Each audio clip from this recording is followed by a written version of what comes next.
Detail నేను చెప్తాను. ఎవరైతే వివాహం కాని అమ్మాయిలు ఉంటారో దోషాలు ఇప్పుడు మాంగళ్య దోషాలు, అదేవిధంగా మనకు కొన్ని వివాహ ప్రతిబంధక దోషాలు అంటారు, అవి ఉంటాయి.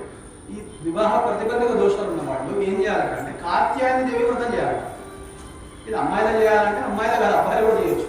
అంటే ఎవరైతే వివాహం కావాలని కోరుకుంటారో వాళ్ళు కాత్యాయని వ్రతం చేస్తారు. కాత్యాయని వ్రతమే ఉంది డైరెక్ట్ సత్యనారాయణ వ్రతం లాగా కాత్యాయని అమ్మవారి యొక్క వ్రతం ఉంటుంది. మరి కాత్యాయని అమ్మవారు కోరిన కోరికలు అన్నీ నెరవేర్చడంలో ముందుండేటువంటి దేవత ఆవిడ, కామాక్షి లాగా. మరి ఈ కూడా ఏం చేస్తుందయ్యా అంటే మనకు జన్మతహా వచ్చేటువంటి దోషాలు ఉంటాయి కదా, జన్మతహా వచ్చేటువంటి దోషాలు అంటే బాలరాశ దోషాలు కానివ్వండి, పెరిగే కొద్దీ వచ్చేటువంటి గ్రహ దోషాలు, గోచార రీత్యా వచ్చేటువంటి దోషాలు ఉంటాయి కదా, ఈ దోషాలని అమ్మవారి నివారణ చేస్తుంది. మరి ఇలాంటి కాత్యాయని అమ్మవారి యొక్క వ్రతం చేసినట్టయితే, కాత్యాయని వ్రతం చేసినట్టయితే అది మనకు దాదాపు 16 వారాలు ఉంటుంది.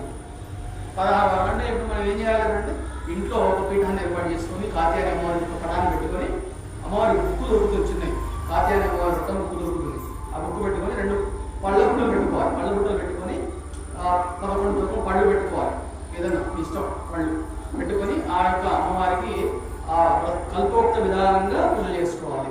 ఏదైతే బుక్కులో వివరించి చెప్పినట్టుగా ఆ పూజ అంతా చేసుకున్న తర్వాత ఒక ముత్తైదు ఇంటికి పిలుచుకోవాలి. ముత్తైదు ఇంటికి పిలుచుకొని ఆవిడ పాదాలు కడిగి, సాక్షాత్తు అమ్మవారి ఇంటికి వచ్చిందనే భావనతో ఆమె పాదాలు కడిగి ఆమెకు గంధం ఇచ్చి చెంపలు పెట్టుకోమని చెప్పిన తర్వాత ఇంట్లోకి వచ్చి పువ్వులు ఇచ్చి ఒక ఉచితాసనం ఇచ్చి కూర్చోబెట్టాలి. అమ్మవారి లాగా భావించి కూర్చోబెట్టాలి.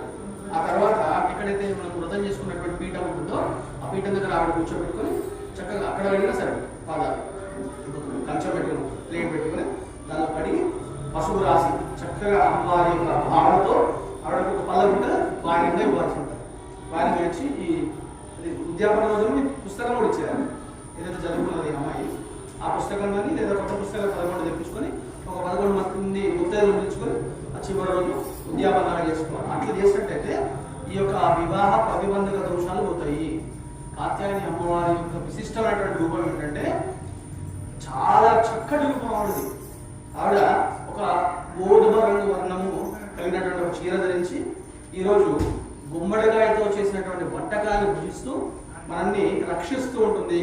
మరి ఆ అమ్మవారి యొక్క శక్తి ఎంత చెప్పినా తక్కువే.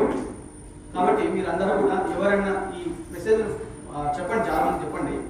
ఎవరికైనా వివాహ ప్రతిబంధక దోషాలు ఉంటే మొట్టమొదటిగా వెళ్ళి పట్టుకోవాల్సిన కాత్యాయని అమ్మవారు. అందుకే కాత్యాయనాయ విద్మహే